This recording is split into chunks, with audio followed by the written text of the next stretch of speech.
देखा गया कि लाठी में कील लगा के स्टूडेंट्स के ऊपर वार किए गए और सिवान में AK-47 चलाने तक की घटना हो गई है। आप देख रहे हैं ME न्यूज। नेट स्टूडेंट्स को लेकर के और भी बहुत सारे मुद्दे हैं जो बिहार के जो स्टूडेंट्स हैं, और कहा जाता है कि युवा जो है वो भविष्य होता है, तो उसके लिए, उसके डिमांड के लिए, और खास तौर पे आप देखिए जिस तरह से सिवान की घटना हुई, दिल्ली की घटना अलग थी, वहाँ भी पैलेट गन चलाया गया। पहली बार देखा गया कि लाठी में कील लगा के स्टूडेंट्स के ऊपर वार किए गए और सिवान में AK-47 चलाने तक की घटना हो गई है। तो अब उसको लेकर के हम लोग क्या कि सिवान में खास तौर पे अब तक तो सरकार को, बिहार सरकार को, वहाँ के DM और SP दोनों को सस्पेंड कर देना चाहिए था। लेकिन आप देखिए कि जो बड़े अफसरों पे कार्रवाई ना करके एक मामूली से बेचारे जो सिपाही अपने से तो गोली चलाया नहीं होगा, बिना DM और SP के आदेश के कोई भी सिपाही जो अंगरक्षक होता है वो गोली चलाता नहीं है, तो उनको सस्पेंड करना चाहिए था।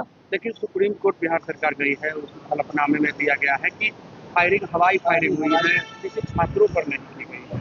इसको आप कैसे देखते हैं? मतलब क्या था वो? एयर गन था, AK-47 ही था ना, सब लोगों ने देखा वो AK-47 था।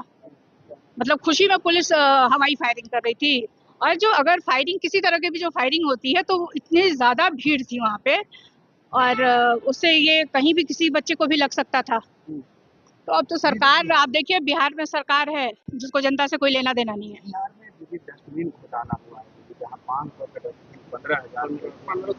15,000 स्वास्थ्य विभाग में ये मंगल पांडे के वक्त के डस्टबिन घोटाला। देखिए कहीं ना कहीं यही कारण रहा, मंगल पांडे जी को फिर से दोबारा उनको मौका नहीं मिला, मंत्री नहीं बनाया गया, क्योंकि सबको पता था कि इस तरह का घोटाला हुआ है। और ये देखिए बिहार में युवाओं को नौकरी नहीं है, लोगों को पेंशन नहीं मिल रहा है, उनको सैलरी नहीं मिल रही है, और जो मंत्री हैं यहाँ भाजपा के, वो घोटाले पे घोटाले किए जा रहे हैं।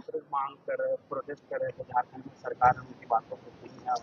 देखिए जो छात्र झारखंड की जहाँ तक बात है, तो झारखंड में जितने भी स्टूडेंट प्रोटेस्ट कर रहे थे उनकी 12 मांगे थी। 12 मांगों में से सरकार ने 10 मांगे मान ली है। जो 2 मांग है उसके ऊपर स्टूडेंट्स गए थे और उनसे बात हुई है, आगे उसका भी निष्कर्ष निकल जाएगा। छात्र कह रहे हैं कि मैम जिनका नौकरी लग गया है वो लोग कह रहे हैं कि अब हम लोग रोड पर आ जाएंगे, हमारे साथ सरकार न्याय करे, हम लोगों की क्या गलती है, हमें तो नौकरी दी गई, उसके बाद अब ऐसा किया जा रहा है कि हमें नौकरी। अब तो ये सरकार का मामला है, सरकार उसको देखेगी किस तरह से उनके साथ भी न्याय करे सरकार। एक अंतिम सवाल लेंगे दीदी कि नीतीश जी राज्यसभा चले गए हैं, लेकिन अभी भी कार्यकर्ता सुपर CM के नारे लगा रहे हैं उनके सामने, कैसे देख रही हैं? अब तो उनका अंदरूनी मामला है, बिहार सरकार में क्या नीतीश जी की और जो भाजपा का शीर्ष नेतृत्व है उन दोनों के बीच में किस तरह का तालमेल हुआ है, किस तरह की बातें हुई है, अब तो वही लोग बताएंगे। छात्र आज प्रोटेस्ट कर रहे हैं BPSC पेपर लीक के खिलाफ। देखिए एक BPSC पेपर लीक के बारे में भी जो स्टूडेंट्स अभी आज गर्दनीबाग में प्रदर्शन कर रहे थे और धरने पे बैठे थे, तो सरकार को, मैं यही तो कह रही हूँ कि सरकार को बिहार की जनता से कोई लेना देना नहीं है, खासतौर पर बिहार के युवाओं से कोई लेना देना नहीं है। उनकी एक कमेटी बुला के उनसे बात करके उनकी बात समझनी चाहिए थी।